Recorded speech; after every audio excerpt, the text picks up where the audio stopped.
होना सबसे पहला हक है, लेकिन हम इन चीज़ों को नज़रअंदाज करते हैं। माँ बाप आमतौर पे हमारे माशरे के अंदर माँ बाप अपने बेटे की शादी और निकाह करते हैं, लेकिन वो इसका इंतखाब नहीं करते। वो देखते हैं कि ख़ानदान जो है वो मालदार है, इन चीज़ों को हम ज़्यादा तरजीह सही देते बात हैं। है। लेकिन इन चीज़ों को तरजीह नहीं देनी चाहिए, क्योंकि मेरी नस्ल आगे चलनी है इनसे। मुझे सबसे पहला ये देखना है कि मेरी जो नस्ल है वो मेरे लिए बदनामी का सबब ना बने, मेरे लिए सदका जारिया बने। तो सबसे पहला जो है वो है अच्छी माँ का इंतखाब करना, अच्छी औरत का पहला हक, अच्छी औरत का इंतखाब करना, क्योंकि इसी से आगे सिलसिला चलना है। देखिए ना, माजरत आपको मैं यहाँ पे काट रहा हूँ मौलाना साहब, वालिदैन के हुकूक की जब हम आम अल्फाज में हम बात करते हैं तो हम उनका आगाज करते हैं बच्चा जब जवानी की उम्र को पहुंच जाता है कि जी अब वालिदैन का किरदार क्या है।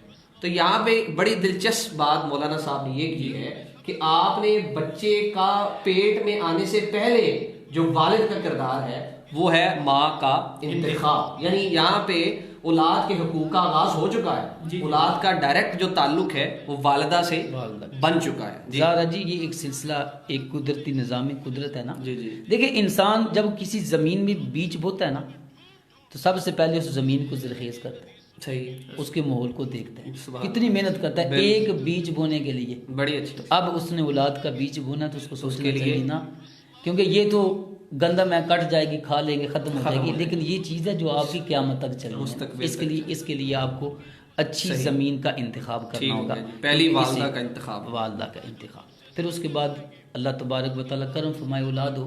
जी जी। तो उसका दूसरा हक ये है कि अपनी औलाद का नाम का इंतखाब करना। सही, कि क्योंकि नाम का भी असरात है, हर चीज़ का असर है। अगर हम थोड़ा सा देखें ना, इंसान हर चीज़ के असर को कबूल करता है और ये इंसान की फितरत है। नबी पाक सल्लल्लाहु अलैहि वसल्लम ने इन बातों की तरफ हमें इशारा फरमाया। जैसा मुफ्ती साहब जलवा फरमाए हैं कि नबी पाक अलैहिस्सलाम ने शेर की खाल पर बैठने से मना किया। बैठने से क्या फ़र्क पड़ेगा? क्योंकि फरमाया कि इसका असर यह है कि जिस्म में तकब्बुर पैदा होगा।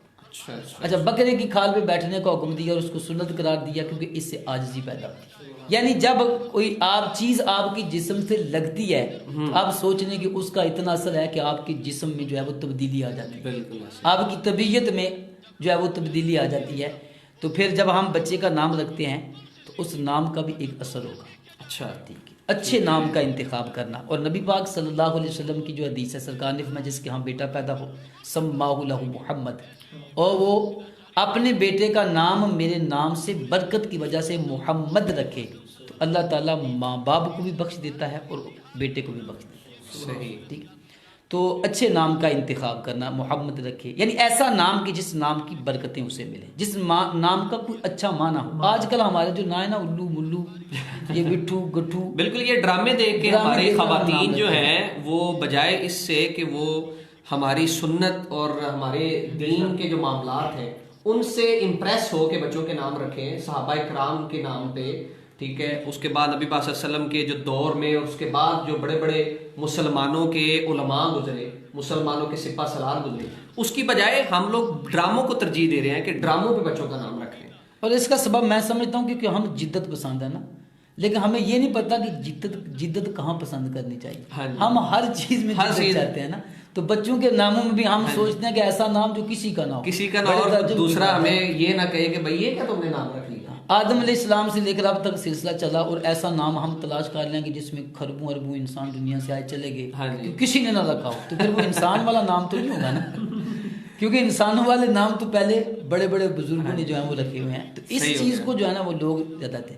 फिर और औलाद का हक ये है, नाम रखा जाए, फिर 7 दिन के अंदर जो शरीयत ने इसके रूल बयान किए हैं, और अकीका करना, ये भी करना चाहिए। अगर किसी के पास गुंजाइश है ना, तो उसको चाहिए कि वो अपनी औलाद के नाम का सदका करे। नबी पाक सल्लल्लाहु अलैहि वसल्लम की बड़ी खूबसूरती ये सुन्नत है। इसके बाद जो अहम किरदार, अब सिलसिला शुरू हुआ, सही, औलाद की परवरिश, ठीक हो गया, तरबियत और परवरिश ठीक हो गया। अब पहले तो परवरिश होगी ना, तरबियत होगी बाद में, अच्छा, तालीम होगी बाद में, पहले है परवरिश। औलाद की परवरिश करनी है और रिज़्क़ हलाल से करनी है। एक बात चीज़ मेरे ज़हन के अंदर आ गई, ये ना एक गुट्टी के बारे में भी, गुट्टी जो है, गुट्टी का भी, क्योंकि ये जिस्म का हिस्सा, जो चीज़ अब उसके पेट में जानी है उसके जिस्म का हिस्सा बनना है, और जो जिस्म का जुज बनेगी उसका असर होगा ना।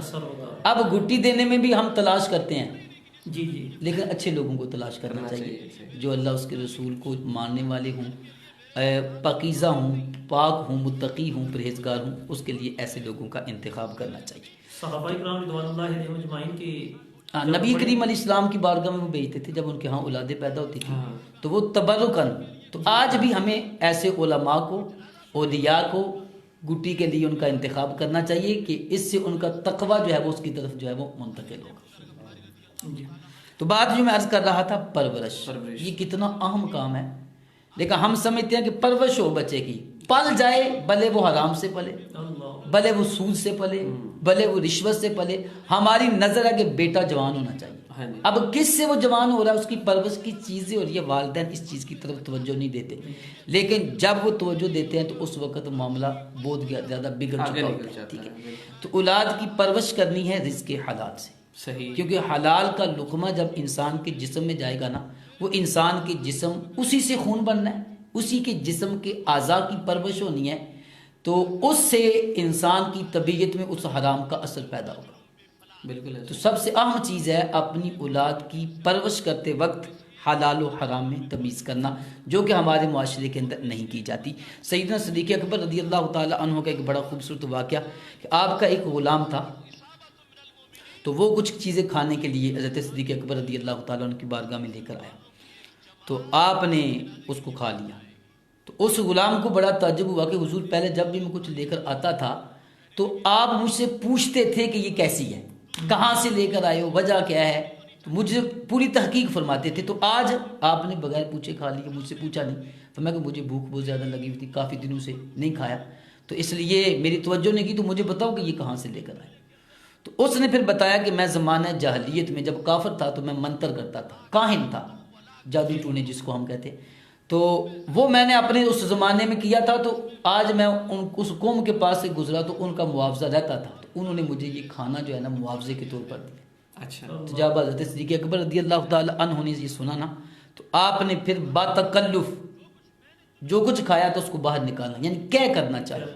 यहाँ तक कि उलमा फरमाते हैं कि आपने इतनी अजियत बर्दाश्त की, तो उस गुलाम ने कहा हुजूर अब चली गई है और अनजाने में चली गई है, तो क्यों इतना तकल्लुफ़ात करते हैं। तो फरमाया कि अगर जान भी देनी पड़ी तो जान दूंगा, इसको निकालूंगा, क्योंकि मैंने रसूल पाक सल्लल्लाहु अलैहि वसल्लम की हदीस आपकी ज़बान मुक़द्दस से सुना है कि जो जिस्म लुक़मा हराम से पला वो जहन्नम में जाएगा।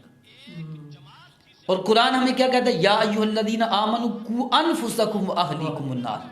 ये कुरान मजीद ने हमारी तरबियत की है, फरमाया ईमान वालों खुद भी जहन्नम से बचो और अपने ख़ानदान औलाद को भी क्या करो, जहन्नम से बचाओ। ठीक है, अब बच्चा तो बच्चा है, उसको नहीं पता कि हलाल क्या है और हराम क्या है, लेकिन जो उस बच्चे को खिला रहे हैं उनको तो कम से कम ये बात मालूम है हलाल और हराम क्या चीज़ है। और माँ बाप का इसमें बड़ा अहम किरदार है, क्योंकि ज़ाहिर है बच्चा खुद नहीं कमा सकता। अब जो कुछ भी आप बच्चे की तरफ डिलीवर कर रहे हैं वो वालिदैन की तरफ से हो रहा है ना। तो परवरिश के अंदर सबसे अहम चीज़ है अपनी औलाद के लिए हलाल का इंतखाब करना, वरना क्या होगा, जब वो बच्चे जवान होंगे तो वो बच्चे हमारे दिल की तस्कीन बनने के बजाय हमारे लिए वबाल जान बन जाएंगे। आज जो